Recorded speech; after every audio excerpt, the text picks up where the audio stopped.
The 12-teamer is done, finished, put a bow on it. What'd you think? What needs to change? What can be better? Jake, you lead us off. And fans, by the way, sorry, Jake. Fans, by the way, drop your thoughts. We want to know. It's your show as much as ours. Place to talk college football all the time. So drop your thoughts in the comments on the 12-team playoff. You hate it, you love it, and what you would change. Now go ahead, Jake. I think it's in a good spot. I said this the other night. I think me and JP were more still pro, like 14 playoff, not expanding kind of thing. I'm still a little more like, the 14 was great. I was all about 6 or 8. 6 would have been the perfect number. But besides the point, I think in the first go around, I thought that the 12-team playoff was pretty successful. There's things that can be tweaked, obviously, but I trust that we will make it as college football fans and just to continue to strengthen the sport. I want to start with the good. It's got to be like the first and easy one is just the home atmospheres for those first round playoff games were fantastic. The blowouts suck, but how'd the first round playoffs of the NFL go? It's not great. I'd say the blowouts suck, but you had Big Ten, SEC playing each other. Big Ten, ACC, that's just the nature of the beast and of the year. I would say more so.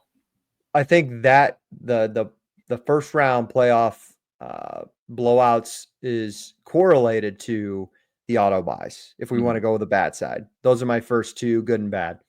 Got to get rid of them. Sounds like we're going to have them next year, but maybe in 2 years we'll make some changes. But going back and thinking about like what could have been in the first round without the auto buys, there would have been we would have gotten at least 1 or 2 close games, I think. Probably. Yeah, and that's a good way to put it. I think what JP said is uber important too. Like, I think the year depends on it a lot. Like those first round home playoff games, do I automatically expect next year when it's the same exact format for those to be blowouts? No. Would I be shocked? Like, yeah, I just think the teams and the talent difference between the third place SEC team and the third place, quote unquote, Ohio State team in the Big Ten, was just that big this year. I mean, you saw Ohio State end up winning the national title. So no, it doesn't shock me that they blew Tennessee out as the third or fourth best SEC team. So I think it's so year to year that I won't automatically expect a blowout in round 1 on campuses next year. JP, what are your thoughts, good and bad, of the 12-team playoff for 24-25? I enjoyed it. I did. I think we harped on the buys enough, but I'll just kind of touch on some other things. Like the first round buys stink, but the first round playoff games are awesome. I think having it on campus, I'm still up in the air. Like I like the idea of the quarterfinals on campus. So the first 2 rounds on campus. Yeah. So the quarterfinals, it'd be first round quarterfinals. Semifinal would be your first neutral site, right? Yep. There's a couple things I would love to see that I don't think I'd see. I'd love to see Pasadena be the national championship location. Something about outdoors is really cool to me. As long as we keep it out of like San Francisco, oh God, like they used to do like a lot of Super Bowls in Candlestick in San Francisco. Yeah. That's lame to me. I don't know. I think I'm just watching on TV, like the Mercedes-Benz. It's right. Mercedes-Benz. Yeah, in Atlanta. Yeah. It's just not visually pleasing to me. I don't know. So I like it. Like the grass looks really nice in Pasadena. How many games did we play there this year in college football? What At about least even 5 like or 6, in Phoenix? I think Good Phoenix point. would be awesome. Again, it rotates. I understand that, but Pasadena would be awesome. But the home games for the quarterfinals, that would be like and I think this is why it probably won't go that direction. Is if we're getting rid of the auto buys, right? Like that would have been cool to get Boise a home game. It would have been great to get Arizona State a home game. It would have been great for a lot of those schools to get a home game. But I don't think they're going to do it now that those schools theoretically could be, your Big Ten runner-up, your SEC runner-up, maybe an ACC champion or SEC champion, Big Ten champion, that kind of stuff. So I think they're less likely to give them a home game in that stuff, and people want the money to go into these bowl games. Because I think there's only one bowl game that really holds I think it's the Rose Bowl still. Like the Rose Bowl committee has its issues on how they handle things in college football and who they think they are in the whole sport. I think the bowl game in itself, the entity of it, holds a high spot, and I think it should be treated that way. Like it's the only one that has merit that needs to be having its shot to be a bowl game within this playoff. Okay, that makes sense. I like those thoughts. I would just piggyback. Obviously, I already made the point of I think that it's year to year, and that's going to change a lot of over the season, especially with how these teams can change during the offseason now in today's age of college football.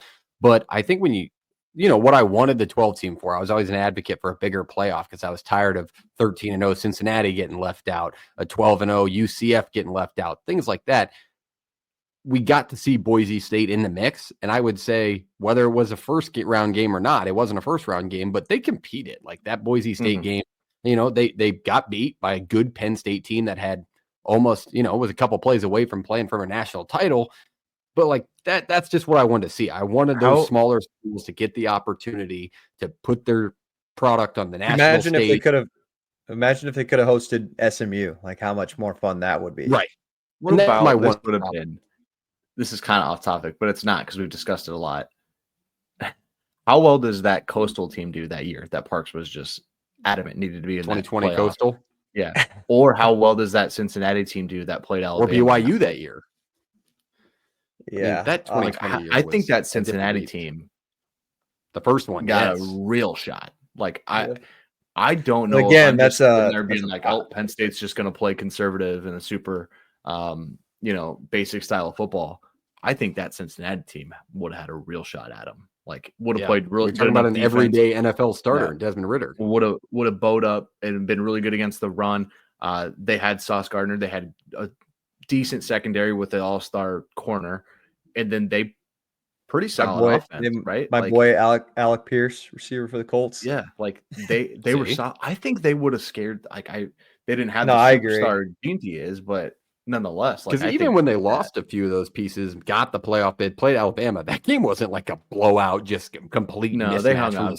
But Alabama did kind of what Penn State did to Boise State, which was super conservative, vanilla, just kind of play the game and just avoid disaster kind of stuff. Yeah. And the depth is what kills those teams. That's really what it is. So I think that's a good point to make. But I would say that the one bad side of the 12-teamer for me in the first year, and we talked about the seeding issues, but you got to find whether it's getting rid of the buys, like Jake said, but you have to find a better path for the 1 seed. Like I really felt like if you looked at the bracket, and whether that means you just mess up the seeding because they didn't match the seeding with the national ranking of the team in the playoff poll, just make it so that SMU, Boise State happens to play the 1. Like there was no benefit. It was either Ohio State or Tennessee for Oregon.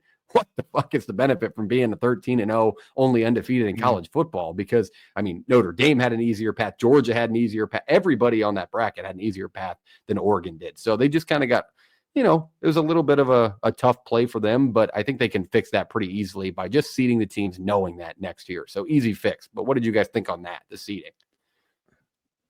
Go ahead. The seating was it was fine. I've heard what do they call it? Like rearranging the seeds after each round. And I don't like that either. That's NFL format again. Really messy. Entire NFL format. Yeah, we're college football.